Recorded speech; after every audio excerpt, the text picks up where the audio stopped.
मालावा के बेटा पीता काली मांगता पीता काली मांगता मालावा के बेटा recording by Ganesh studio Gurgaon.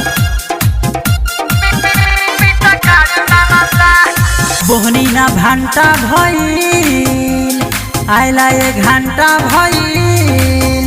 बोहनी ना भांटा भइल आइला 1 घंटा भइल इ तो नगदिना हमसे उधारी मांगता भौजी के रंगे खातिर साड़ी मांगता मालावा के बेटा पीछा कारी मांगता भौजी के रंगे खातिर साड़ी मांगता मालावा के बेटा पीछा कारी मांगता मालावा के बेटा पीता काली मांगता पीता काली मांगता मालावा के बेटा recording by Ganesh studio Gurgaon. Music by Shyam Dubey. रहे करमाई जैसन इहो बाचला कहो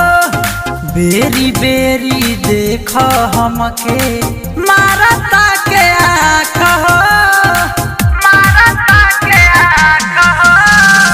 रहे करमाई जैसन इहो बाचला कहो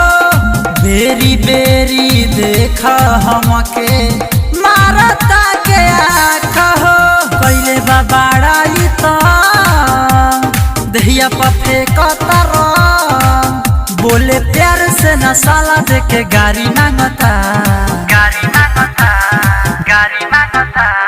भौजी के रंगे खातिर साड़ी मांगता मालावा के बेटा पीछा गाड़ी मांगता भौजी के रंगे खातिर साड़ी मांगता मालावा के बेटा पीछा गाड़ी मांगता मालावा के बेटा पीता काली मांगता पीता काली मांगता मालावा के बेटा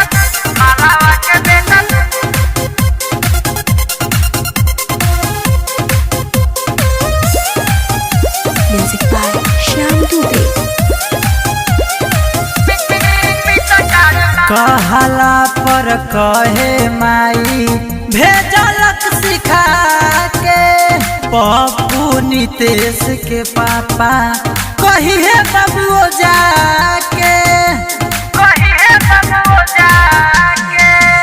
कहला पर कहे माई भेजलक सिखा के